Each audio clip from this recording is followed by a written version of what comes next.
자, 이슈 포커스 시사풍향계 기호일보 한동식 국장 함께합니다. 자, 한동식 국장님 안녕하세요. 네, 안녕하세요. 예.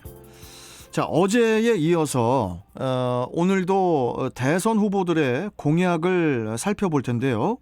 아무래도 이제 관심이 많은 부분이 교통 문제라는 점에서 조금 더 짚어보면 좋을 것 같습니다.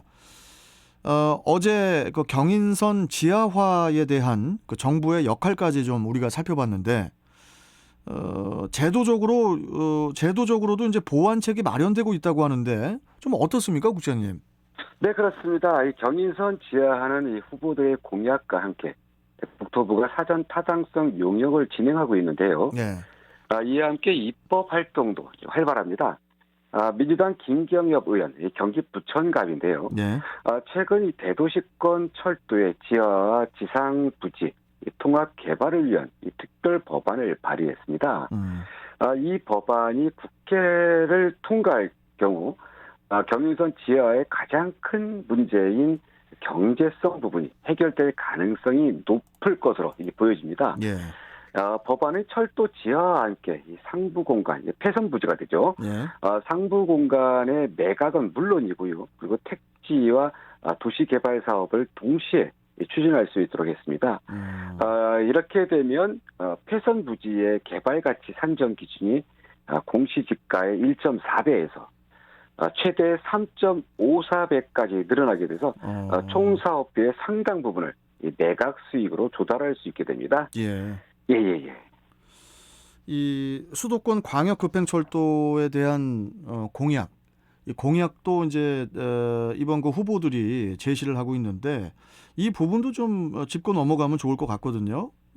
후보들이 어떤 공약들을 제시를 했나요? 네, 여야 대선 후보들이 GTX 공약을 제시하고 있는데요. 네. 인천과 연관된 이 GTX 공약도 다양하게 제시되고 있습니다. 먼저 더불어민주당 이재명 후보는 이 GTX B 노선의 조기 추진과 함께요. 인천공항에서 청라를 거쳐 그리고 부천 운동장을 빠르게 연결하는 GTX D Y자 노선을 신설하겠다고 밝혔습니다. 네. 또 국민의힘 윤석열 후보는 인천공항에서 이 청라를 거쳐 검암과 김포공항에서 남양주를 연결하는 GTX E 노선을 신설하겠다는 이런 공약을 제시했는데요.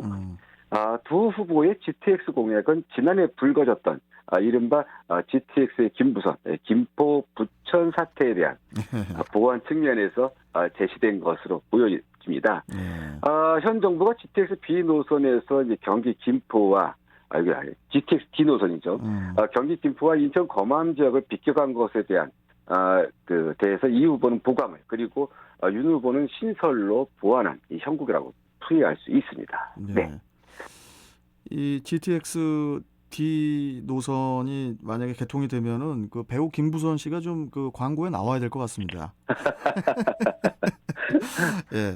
자, 그리고 대선 후보들의 그 GTX 공약에 대해서 주민들의 반응은 또 어떻다고 보시나요?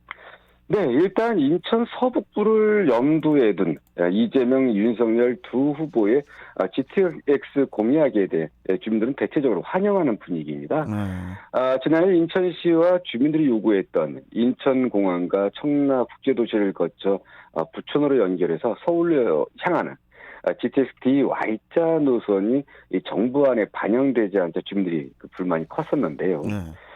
대선에 출마한 유력 후보들이 인천공항과 청라국제도시를 끌어안는 GTX 노선을 제시했다는 점에서 크게 환영하는 것 같습니다. 그러니까 이재명 후보의 GTX D Y자 노선은 물론이고요. GTX E 노선, 그러니까 윤석열 후보가 제시했던 GTX E 노선도 반드시 필요한 노선이라는 이런 평가입니다. 예. 네. 자, 그런데요. GTX와 관련한 공약이 마냥 뭐 환영한 일만은 아니다.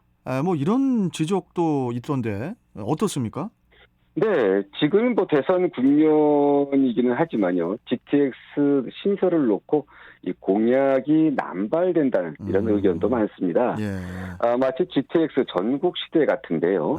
뭐 아까 말씀하셨지만 김부선, 뭐 또 김용선 그리고 김팔선. 이 김용선은 김포 용산 그리고 뭐 예. 김팔선은 김포에서 팔당까지. 뭐 예, 이렇게 예. 뭐 김부선, 김용선, 김팔선 뭐 이렇게 다양하게 제시되는데 이게 뭐 GTX A 노선부터 이제는 F 노선까지 나왔습니다. 그래요. GTX는 평균 운행 속도가 시속 100km에 달하는 이 그렇죠. 광역철도로 신속하고 정확하게 이동할 수 있다는 이 장점도 있지만요. 예, 예. 이와 함께 이 부동산 호재로 이 집값이 급등하는 데도 적지 않은 영향을 미쳤습니다. 예. 당연히 정차액에 들어서는 지역은 그 GTX 효과를 기대할 수밖에 없고요. 따라서 이를 유치하기 위한 이 경쟁도 뜨거울 수밖에 없습니다. 게다가 뭐 실현 가능성도 이 장담하기 어려운 상황에서 정치인들이 표를 얻기 위해 앞다퉈 발표를 하고 있다는 이런 지적도 쏟아지고 있습니다. 네. 자, 그렇다면은 뭐 또 다른 문제 어떤 부분들이 있을까요? 마저 좀 짚어주시죠. 네, 문제는 실현 가능성입니다. 뭐 이렇게 뭐 계획을 발표한다고 해서 뭐 지금 다 실행되지 않을 수 있다는 이런 우려가 있는데요. 그렇죠. GTX 확충을 통해 이 수도권을 30분 생활권으로 만들어서 장기적으로 이 집값을 안정시키겠다는 이런 구상은 좋습니다. 하지만 이 막대한 사업비와 이 불확실한 경제성 그리고 기존 노선에 미치는 영향 등을 종합적으로 고려할 때 이제 그 발표만 할 게 아니라 이런 가능성들을 충분히 염두에 둬야 한다 이런 의견입니다. 네. 최근 내놓은 GTX 확충 공약에 들어가는 재원만 약 17조 원에 달하는데요. 기존 GTX 3개 노선의 신설 비용까지 합치면 30조 원을 훌쩍 넘어선다고 합니다. 예. 무엇보다 기존에 추진 중인 GTX 노선도 이 정확히 언제 완공돼서 개통할지 알 수 없는 상황에서 계속해서 쏟아지는 이 신설 노선을 제대로 추진할 수 있을지 이게 의문입니다. 예. 더구나 최근 안정 추세에 있는 집값을 다시 자극할 수 있다는 이런 의견도 나오고 있는데요. 이렇게 계속 계획만 제시할 것이 아니라 이 구체적인 예산 추계 그리고 추진 가능성 등을 종합적으로 판단하고 이 주민들의 의견을 다양하게 수렴해서 신설 계획을 제시해야 한다. 이런 의견이 많습니다. 네. 결국 GTX 노선 신설은 재정의 문제라고 이제 할 수가 있겠는데, 네. 그 송도를 기점으로 하는 이른바 이제 GTX B 노선도 그 재정 문제로 연기됐다고 하던데요. 어떻습니까? 네, 그렇습니다. 결국은 재정 문제가 걸림돌이 됐습니다. 앞서 설명드렸지만 GTX 건설은 기본적으로 조 단위의 사업비가 필요합니다. 당장 송도에서 남양주 그리고 마석에 이르는 GTX B 노선이 당초 올해 말 착공 예정이었지만 재정 마련 문제로 지지부진한 상황입니다. GTX B 노선은 약 5조 7천억 원을 들여서 송도 국제도시에서 여의도 그리고 여기서 남양주 마석에 이르는 총 연장 80.1km를 건설하는 사업인데요. 네. 하지만 재정과 민자 방식 혼합으로 이 총 사업비가 변경된 데다 기본 계획 고시도 지연되면서 착공은 내년으로 연기된 상황입니다. 네. 자, 마지막으로 여야 대선 후보들이 그 다양한 그 철도 공약을 제시하고 있는데 우리 한동식 국장께서는 인천에서 가장 필요한 공약은 무엇이고 또 이를 실현하기 위해서 어떤 노력이 필요하다고 보십니까? 네, 저는 개인적으로도 여야 후보들이 내놓은 인천 지역 철도 공약이 모두 성사됐으면 좀 바람입니다. 사실 인천은 최근 들어서 서울 지하철 7호선과 9호선 그리고 수인 분당선 등 이 다양한 철도 노선이 연계되고 있지만요, 여전히 부족한 상황입니다. 이미 추진되고 있는 트램 순환선과 기존 인천 지하철 1, 2호선 연장도 필요하지만요. 경인선 그 지하와 함께 GTX 신설도 절실한 게 사실입니다.